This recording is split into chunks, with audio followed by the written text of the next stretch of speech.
சென்னை அருகில் பாடியில் இருக்கிற போத்தீஸ் பார்த்துக்கிட்டு இருக்கிறோம். கோயம்பேடு ஆவடி ரோட்டில் இருக்கிற பாடி.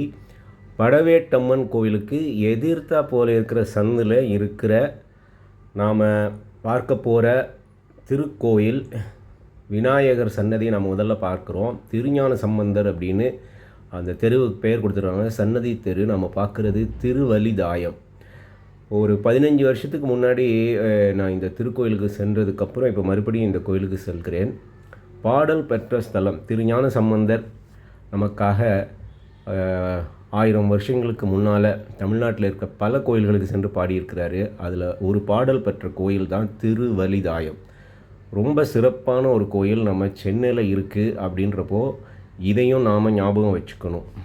தருமமிகு சென்னை அப்படின்னு சொல்கிறாங்க இல்லையா, அந்த மாதிரி அற்புதமான திருக்கோயில் நமக்கு சென்னையில் உண்டு. இப்போ நம்ம பார்க்குற இந்த அலுவலகம், ஆஃபீஸ், பில்டிங் இதெல்லாம் நான் முன்னாடி போனப்போ இருக்கலை. இப்போ கூட அந்த சைடில் எல்லாம் ஒரு பில்டிங் கட்டுறதுக்கு தயாராகிட்டு இருக்கிறாங்க. அதெல்லாம் நான் முன்னாடி பார்த்தது கிடையாது. கொடிமரத்துக்கு முன்னாடி நின்று எடுத்துக்கிட்டு இருக்கிறேன். ஸோ அற்புதமான இந்த திருக்கோயில் குருஸ்தலம் அப்படின்றாங்க. ஏன்னா இங்கே குரு பகவான் இங்கே வந்து வழிபட்டிருக்கிறாங்க, சாப விமோச்சனம் பெற்றிருக்கிறாங்க. அதனால் குரு பரிகார ஸ்தலமாக இந்த திருக்கோயிலை சொல்கிறாங்க. ஸோ இந்த கோவிலில் விநாயகருக்கும் பிரம்மபுத்திரிகள் கமலை வள்ளிக்கும் திருமணமானது. அதனால் இங்கே விநாயகருக்கு 2 மனைவியாரோட காட்சி கொடுக்குறாரு இங்கே. அது மட்டும் இல்லாமல் இந்த திருக்கோயிலை கொன்றையும் பாதிரியும் 2 தல விருட்சங்களாக உள்ளது. அற்புதமான ஒரு திருக்கோயில். அது மட்டும் இல்லாமல் அகஸ்தியர், கருங்குருவி, பரத்வாஜர், குரு பகவான், சூரியன், சந்திரன், அனுமன், அக்னி, ஸ்ரீராமர், யமன், அப்புறம் லவகுஷர், மன்மதன், இந்திரன், திருமால் இவர்களால் பூஜித்து சாப விமோச்சனம் அடைந்த தலம் இந்த தலம். அந்த ஒரு தலத்தை நம்ம பார்க்கிறதே ரொம்ப விசேஷம் அப்படின்னு நினைக்கிறேன். நான் ஒரு 15 வருஷத்துக்கு முன்னாடி போயிருந்தப்போ கூட்டம் அதிகமாக இல்லை. ஆனால் இப்போ நல்ல கூட்டமாக இருக்குது. 63 நாயன்மார்களும் நம்ம பார்க்குறோம் அப்படின்னு நினச்சோன்னா கொஞ்சம் பேர் தான் இருக்குது அப்படின்னு இன்னொரு இடத்துல படித்தேன். ஸோ கஜ பிருஷ்ட விமானம் இது. ஒரு யானையின் பின்புறமாக இருக்கிற மாதிரியான ஒரு தோற்றம், ஒரு சர்க்குலர் ஷேப்பில் இருக்கும் நாம் பார்க்குறது. ஸோ இங்கே வந்து யாரெல்லாம் பூஜித்தாங்க, அந்த சிவலிங்கமெல்லாம் அங்கே வச்சுருக்காங்க. அனுமன் பூஜித்தது, பரத்வாஜ பூஜித்தது, அதெல்லாம் கல்வெட்டுகளும் நிறைய இருக்குது. நம்ம பார்க்குறது அந்த கஜபிருஷ்ட விமானத்தின் அடித்தளத்தை பார்த்துக்கிட்டு இருக்கிறோம். சர்க்குலர் மாதிரி இருக்குது பார்த்தீங்களா, யானையோட பின்புறம் மாதிரி. அந்த காலத்தில் அந்த மாதிரி வச்சுருக்குறாங்க. விசேஷமாக சதுரம் இல்லாமல், ரெக்டாங்குலர் இல்லாமல் சர்க்குலர் ஷேப்பில் வச்சுருக்குறாங்க. கொடிமரக் காட்சி நம்ம இப்போ பார்த்துக்கிட்டு இருக்கிறது. இந்த திருவலிதாயத்தில் பௌர்ணமி தோறும் வணங்குபவர்களுக்கு சகல நன்மையும் பெறுவர் என்று சிறப்பினையும் இந்த தலத்தை சுற்றி 11 தலங்கள் மாலையாகவும் உள்ள தலமே இந்த திருவலிதாயம் என்று தலமாகும் அப்படின்னு சொல்லிட்டு நாம் இப்போ உள்ளே இருந்து பார்க்குற காட்சி. அது ரொம்ப விசேஷமானது. என்னென்னா, நான் 15 வருஷத்துக்கு முன்னாடி போனப்போவும் இதே மாதிரி புறாக்கள் இருந்தது. இன்ஃபேக்ட் இப்போ பார்க்குறது அதிகமாக இருக்குது. மனிதர்கள், பக்தர்கள் அதிகமான மாதிரி இப்போது இந்த பறவைகளின் எண்ணிக்கையும் அதிகமாக இருப்பது போல் தோன்றுது. அப்பவும் இருந்துச்சு, எனக்கு ஞாபகம் இருக்குது. அப்போயும் நான் அந்த பொட்டுக்கடலையெல்லாம் கொடுத்தேன். இப்போவும் பக்தர்கள் கொடுத்துட்ருக்குறாங்க. அற்புதமான ஒரு சூழல் இங்கே. ஆன்மீகம் தலைத்தோங்கின அம்பத்தூர் ஏரி கீழ் நாட்டை சேர்ந்த கொரட்டூர் சபை கொரட்டூர் கிராமத்தில் தெற்கு பகுதியில் அமைந்துள்ள 1350 குழி நிலத்தினை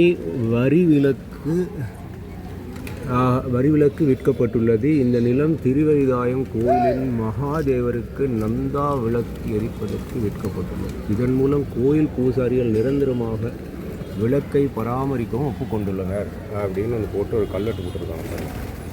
என்ன விசேஷம்னா, கல்வெட்டை வர மாலை போட்டு வச்சுருக்கிறது இன்னும் சிறப்பாக இருக்குது. இந்த கோயில் மூலவர் திருவல்லீஸ்வரர் என்றும், இறைவி நாமம் ஜெகதாம்பிகை அப்படின்னு நாம் சொல்கிறோம். தாயம்மை அப்படின்னு சொல்கிறாங்க. ஸோ குரு பகவான் சிவபெருமானை வழிபட்டு தனது சாபம் நீங்க பெற்ற தலம் அப்படின்றதுனால குரு பகவானுக்கு தனி சன்னதியாக வச்சுருக்கிறாங்க. உள்ளேயும் பிரகாரத்துலேயும் அற்புதமாக சில்வராலையெல்லாம் கோட் பண்ணி வச்சுருக்கிற சிறப்பாக இருந்தது.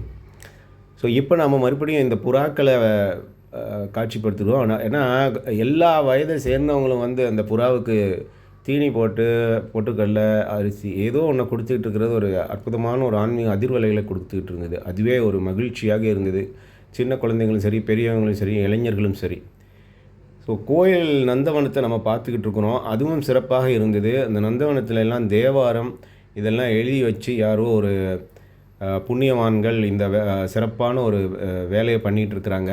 ஏன்னா நமது தேவாரங்கள் நமது குழந்தைங்களுக்கும் நமக்கும் தெரிய வேண்டும். அதற்காகத்தான் பாடி சென்றுள்ளார்கள். அதனால தான் பாடல் பெற்ற ஸ்தலம் அப்படின்றோம். நமது கல்விகளில் கல்விச்சாலைகளில், பள்ளிகளில் இதெல்லாம் கத்துக் கொடுக்க மாட்டேங்கிறோம். அதுதான் ரொம்ப ரொம்ப வருத்தமா இருக்குது.